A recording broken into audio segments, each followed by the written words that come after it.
Hello everyone, good afternoon and welcome to PrepBee. So this is our YouTube series featuring all the success stories of our students. And today I have great pleasure in hosting Jitendra and he has secured admission in GIM for the BDA program.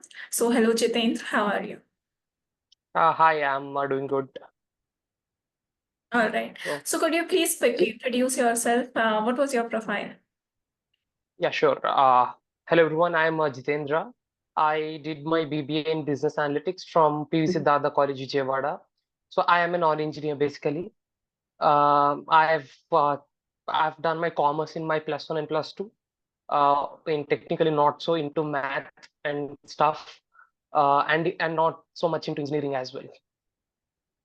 Uh, and I cleared my 10th with 97%, my plus two with 95, and my graduation with 84.6%. Consistency. So from where did the interest spark to do an MBA? Actually, I grew up in an environment where both my parents did their MBA. So most of they used to give me an input of the different fields, and MBA looked pretty much interesting to me because of the interaction that you get to do, and also obviously the perks and benefits of being an MBA graduate as well. Yeah. And why did you choose BDA program specifically?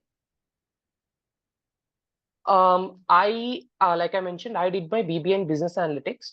So initially, what my plan was to do an MBA in finance, but that quite changed when I started developing an interest towards analytics, and that's the reason I chose big data analytics because it gives me the right plane to choose. It's a middle ground where I can go into tech as well as into management. So it gives me that middle ground. Also, That's it's the reason I chose interesting. BDA. Yeah, Yeah, it's exactly. interesting because from commerce background, most of them are engineers who prefer BDA. So this can be an inspiration for those who, who are from commerce backgrounds and wanting a career in data analytics. Yeah, obviously. I mean, I also would like to reinforce that data analytics is not rocket science, and it's has nothing to do with engineering mostly. Uh, it just teaches you how to see the world in numbers. The way you look at things completely changes when you start pursuing data analytics. Exactly. So I guess people needed this validation, and here is your story. Yeah. Great. So why did you choose GIM? So, like I mentioned, I gave a couple of exams, a various number of exams. One thing I believed was never put all your eggs in one basket. Um, so after my cat went south after giving a couple of exams, I was able to crack XAT, and my only goal was to get into a college which has good big data analytics program. And apparently, GIM is the third ranked college as per Analytics India magazine. So that's the reason I chose GIM, and the curriculum is very, very advanced there. It keeps updating every 2 to 3 years, and yeah, it's kind of new, and it gives you a very diverse curriculum. It has a 40-60 blend of tech and management subjects, which is something I really loved, and which is unique as well. Also, how did you prepare for CAT? And I know that it did not go well. So how did you cope up with that and how did you start preparing for that? So was the strategy similar to CAT or how different it was? That's actually quite a long story. Uh, I gave my cat for the first time in 2022 when I scored somewhere around, I don't know, somewhere 85-ish. But my dream was to go to some, big, either of ABCs at that point. My dream was that. And yeah, I took a chance and gave 23, cat 23, and it didn't go as planned. Uh, so it took it took quite not so long, but it took a week or so for me to bounce back from that. And then I started preparing for XAT and SNAP as well.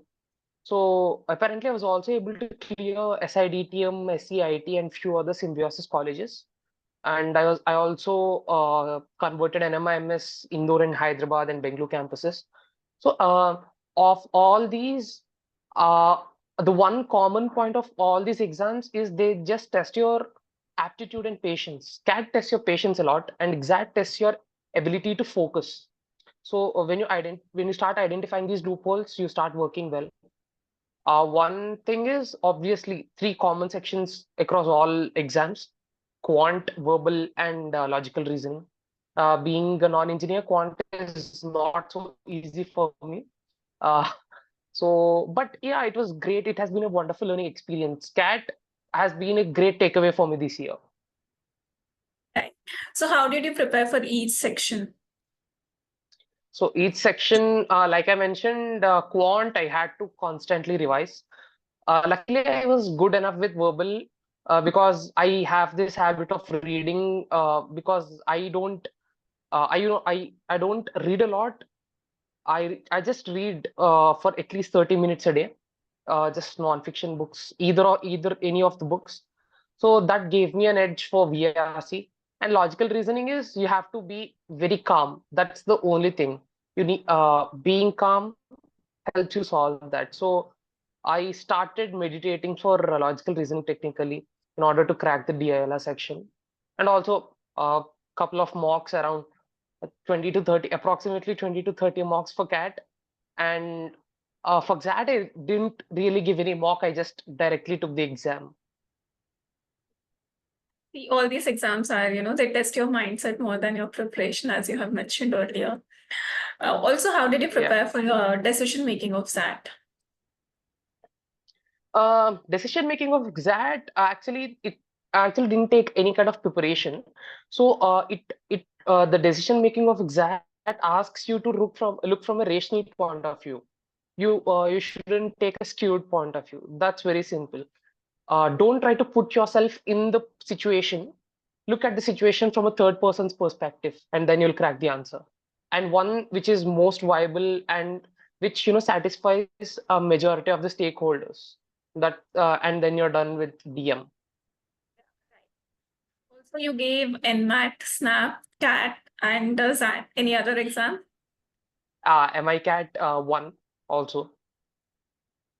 So people usually say, you have to target only one exam and not give multiple exams. So what is your take on that? Yeah, I do say opinions differ.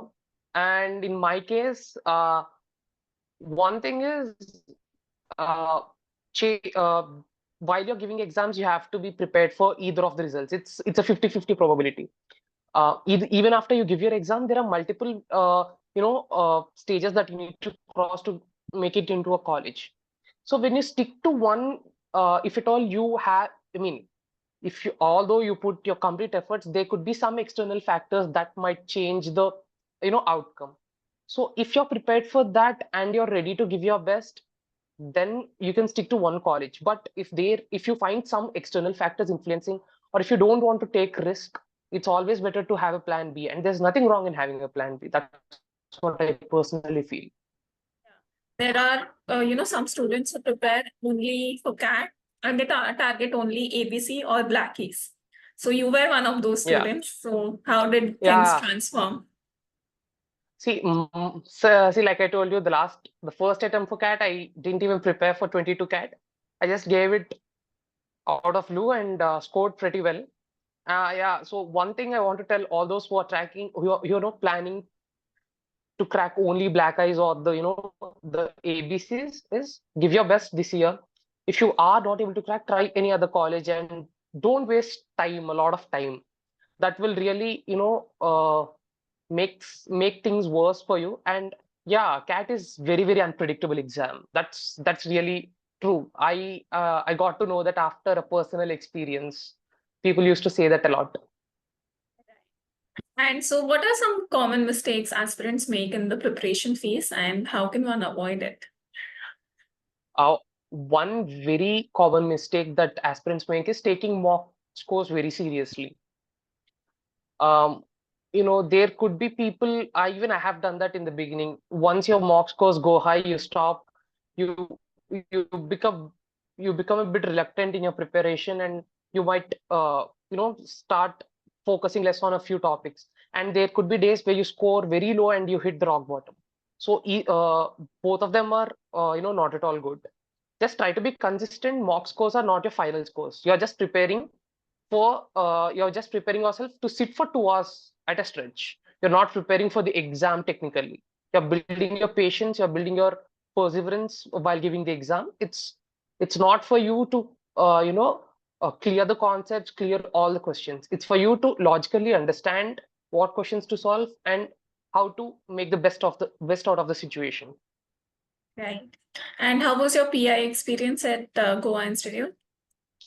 My PI experience at JM was pretty smooth. I mean, like I really loved the PI experience of all the colleges because it was very interactive. It was so it was like an exchange of knowledge. For it it lasted for an hour if I'm not wrong, not an hour, 45 minutes technically. There were 2 rounds, I guess. There was a spot round interview as well. The second lasted quite a bit short, but the first one was quite a bit long. There were, discussions on various aspects. They asked about our state economy, the financial, landscape of our state and all. It was very, very good. I really loved that 45 minutes. What were the questions that were asked to you? They asked me about my profile, obviously, about myself, my hobbies, my education. That they went a bit into the subject. As I did my business analytics, they asked me quite a bit about, statistics, a bit programming, a bit of Python, and then a bit of Power BI. And quickly they shifted into current affairs and GK. At that point, this Paytm wallet case was going on. They asked about that, and it quickly changed into the socio-political scenario of Andhra Pradesh, the state where I come from. And yeah, the discussion about the socio-political landscape was really good. I really loved that. Okay. So any question that amazed you, any stressful moment that was created? Yeah, actually, one question that kind of, didn't push me into stress, but it took a minute for me to answer, which was you are a non-tech student and will you be able to survive, in this campus will you be able to prepare yourself for this rigorous course? That was the question they asked, and it took me a minute for me to answer because that was kind of an unexpected question for me. Because like I thought it wouldn't come up. I was just trying to, lead the interview, and that suddenly came out of nowhere. Yeah, right. So how did you prepare for your PI? Luckily, one thing is I joined PrepBee for mentorship. I joined the PrepBee course. One thing I am confident right from the beginning was I don't have the fear of interacting, but I don't know the right words to pick while talking in an interview. Most of the aspirants don't really mind the words they're speaking, but the words put them into a lot of they give a key to the panel. They're literally, a few words can make the whole interview messy. So the right choice of words is very, very necessary and very, very essential when preparing for an interview. And probably helped me with that. And also coping with, a stress interview and also dealing with unexpected questions like the one I mentioned previously. And also preparing, and most importantly, for current affairs and GK. And they were regular GD sessions, which were quite intensive at some points, mock GDs. All of these have been a wonderful learning experience at PrepBee. They added a lot to my B school journey. We are glad that we could help. All right. So anything about the GIM BDA program that you think our audience should know? Yeah. So GIM BDA program is one of its, is one such unique program that gives you, like I mentioned, a 40-60 blend. So you'll be learning tech as well as you'll be learning management. So once you're done with the program, I guess a student will be well equipped to understand the managerial landscape as well as convert into a metric system and understand the world in numbers. And the curriculum is well updated and and is well keeping up with the trend of there are courses related to a few modern topics like generative AI that might come up this year. So all it's well updated course that helps you, stay a very updated managerial person at the end of your course. One final question. So, Yeah. what pieces of advice do you want to give to the future aspirants? Um, One thing I would say is, uh, all like I mentioned, it's always good to have a plan B. And CAT, XAT, SNAP, MAT, all these are just exams, and you converting a B school depends on you, and there are a number of factors that are involved.